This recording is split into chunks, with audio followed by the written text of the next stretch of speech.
이전 영상에서 중국 CATL이 올해 말 양산한다는 전고체 배터리의 구조에 대하여 알아보았는데요.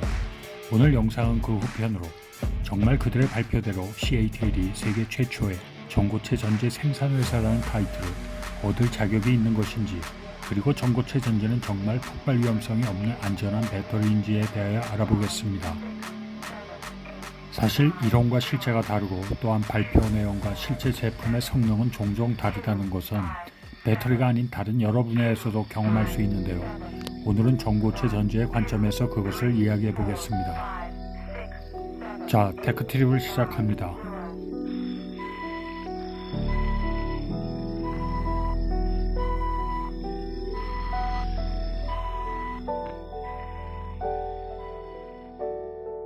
CATL의 전고체 배터리가 세계 최초가 될 것이라는 주장과는 다르게 이미 2019년 프랑스 파리 시내에는 전고체 전지를 장착한 전기버스 50대가 이미 운행을 시작했습니다. 프랑스 파리에는 4,700대의 대중교통용 버스가 운행 중이며 그중 500대가량이 2차 전지를 동력으로 움직이는 버스입니다. 그리고 2021년 파리 교통공사는 다시 전고체 전지를 장착한 버스 100대를 추가 주문하게 됩니다. 즉 얼마 전까지 전고체 전지를 탑재한 전기버스 150대가 파리 시내를 운행 중이었습니다. 전기버스의 공급자는 매출 20조 정도 규모의 프랑스 보로레 그룹의 자회사인 블루버스이며 이 버스에 사용되는 배터리 역시 보로레 그룹의 자회사인 블루솔루션에서 제작한 전고체 배터리입니다. 이 전기버스는 6m와 12m의 길이로 각각 생산되며 12m 길이의 경우 주행거리가 320km에 달하며 배터리는 버스의 지붕 위에 위치해 있으며 에너지 밀도는 LFP를 사용했음에도 불구하고 250kW/kg이며 수명은 4000사이클을 넘는다고 합니다. 더욱 놀라운 점은 블루솔루션이 이러한 방식의 전고체 방식 배터리를 2012년부터 공급을 시작했다는 사실이며 2019년부터 전기버스 적용을 본격적으로 확대하기 시작했다는 것입니다. 블루버스 스펙에는 명기되어 있지 않으나 동일 배터리를 사용하는 독일 벤츠사의 전기버스의 스펙에 따르면 배터리의 작동 온도는 상온이 아닌 50에서 80도로 상당히 높습니다. 물어보지 않더라도 이유는 확실합니다. 고분자 전해질이 액체 전해질에 비하여 이온 전도도가 낮으므로 배터리의 작동 온도를 높여서 이온 전도도를 높이려는 목적임에 틀림없습니다. 이렇게 전고체 전지를 장착한 전기버스 150대가 파리를 돌아다녔고 독일의 벤츠도 블루솔루션의 전고체 전지를 탑재한 전기버스 수십 대를 제작했으니 CATL이 발표한 세계 최초의 전고체 전지라는 표현은 중국 최초의 전고체 전지 생산이라고 바꿔야 합니다. 물론 대한민국도 예외가 아닙니다. 민관 합동으로 230억을 투입하여 세계 최초 전고체 전지를 생산하겠다는 발표는 세상 돌아가는 상황을 알고 들으면 정말 손발이 오그라들 정도입니다. 그런데 말이죠. 액체 전해질도 사용 안 하고 삼원계 대신 안전하다는 LFP 계열의 양극 활물질을 사용했음에도 불구하고 2022년 4월 4일 전기버스 천장 부위에 장착된 배터리에 화재가 발생하여 버스가 전소되는 사고가 발생합니다. 그리고 4월 29일 또 다른 동일 기종의 전기버스가 화재를 일으켜 전소하게 됩니다. 전고체 전지를 사용하는 블루버스가 한 달도 안 돼서 2대의 화재 사고에 휩싸인 것입니다. 그리고 파리 교통공사는 운행 중이던 149대의 블루버스 운행을 전면 중단하게 됩니다. 한 달 이내에 동종의 전고체 배터리를 장착한 전기버스에서 화재가 발생했다면 조사 결과와 상관없이 배터리에 문제가 있을 가능성이 상당히 높습니다. 그리고 그 화재 가능성은 동일한 배터리를 사용하는 벤츠의 전기버스 관련 기사에서 유추해 볼 수 있습니다. 화재 발생 약 1년 전 기사인데요. 벤츠가 생산한 전기버스 30대가 운행 정지되었습니다. 운행 정지 이유는 전기버스에 탑재된 전고체 전지의 단락 가능성이 발견된 것입니다. 이러한 리콜이 있은 지 1년 후에 발생한 블루버스 2대 연쇄적 폭발과 동일선상에 있는지의 여부는 확인되지 않았습니다. 화재 이유를 불문하고 고체 고분자 전해질을 사용한 전고체 배터리는 결국 액체 전해액을 사용한 리튬이온 전지와 마찬가지로 불길에 휩싸였고 전기버스는 완전히 전소됩니다.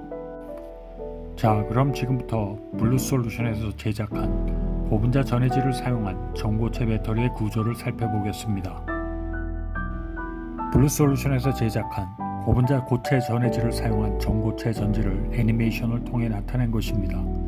제일 아래에 위치한 층은 탄소가 코팅된 알루미늄 포일이고 제일 위층은 구리 포일로 두 층 모두 배터리 충방전 시 외부로 전자를 방출하거나 받아들여서 내부의 활물질로 전달하는 역할을 수행하는 전도성이 높은 금속 포일입니다.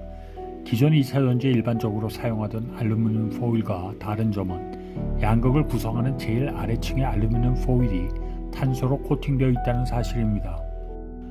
기존 리튬이온 2차 전지 제작 과정과는 다르게 이들이 전고체 전지를 제작하는 방식은 각각의 층들을 별도로 제작한 후 서로 포개놓은 상태에서 압력을 가하여 계면을 형성시키는 방식입니다.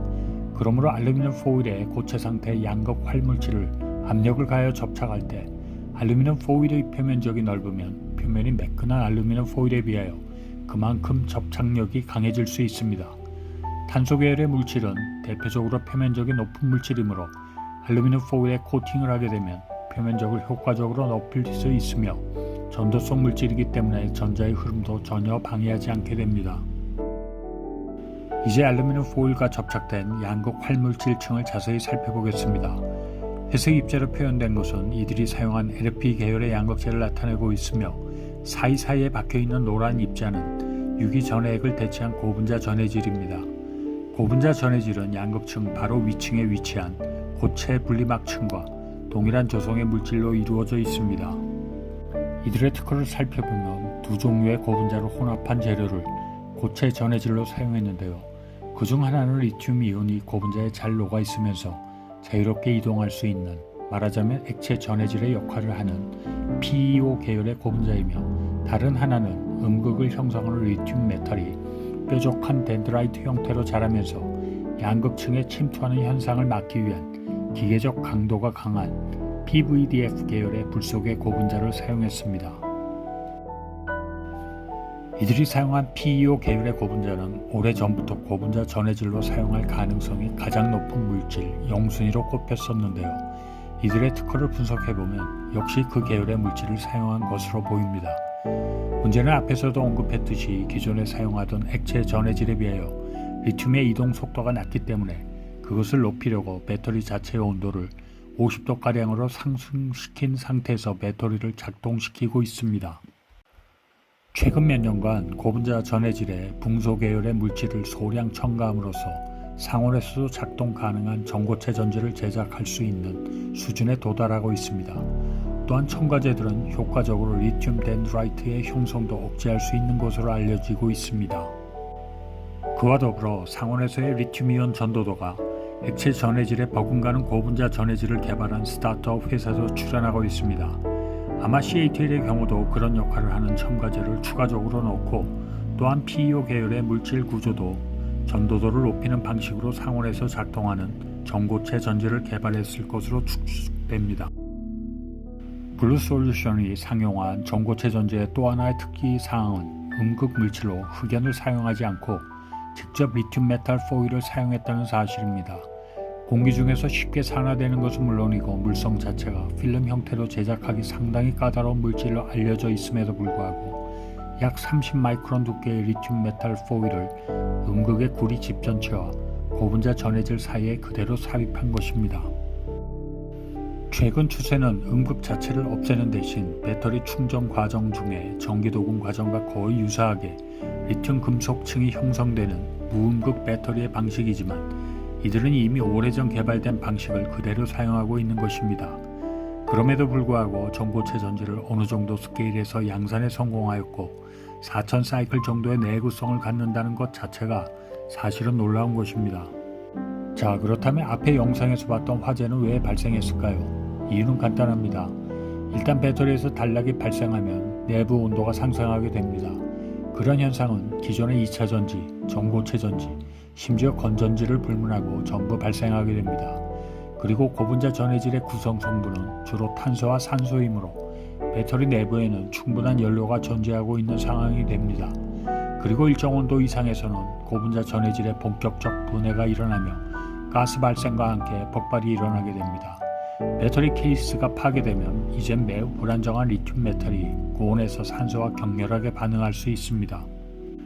그러나 이런 화재에도 불구하고 긍정적인 점은 화재 초기 단계에서 배터리의 열 폭주가 액체 전해질을 사용하는 것에 비하여 서서히 진행할 수 있다는 것입니다. 고분자 전해질이 고온에서 파괴되면서 기체로 변화하는 과정은 액체 전해질보다 상대적으로 더 높은 온도와 시간을 필요로 하게 되므로 그만큼 충분한 대피 시간을 벌 수 있다는 점입니다.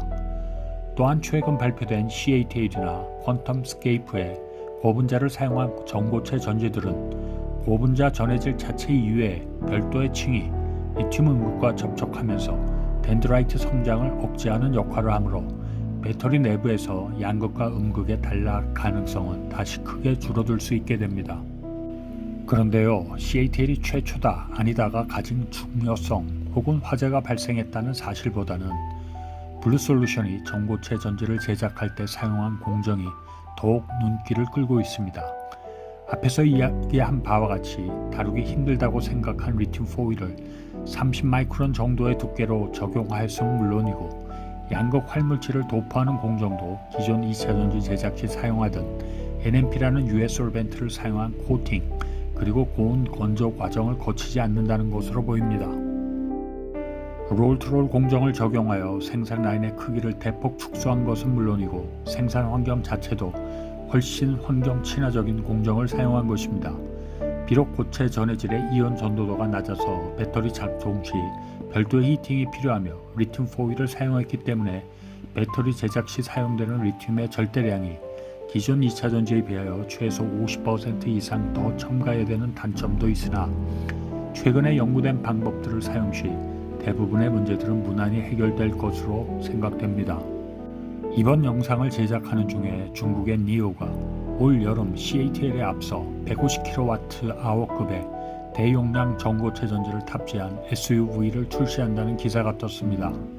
결국 고분자 전해질을 사용하는 전고체 전지가 시장에 본격적으로 풀릴 시점은 생각보다 빨리 다가오고 있습니다.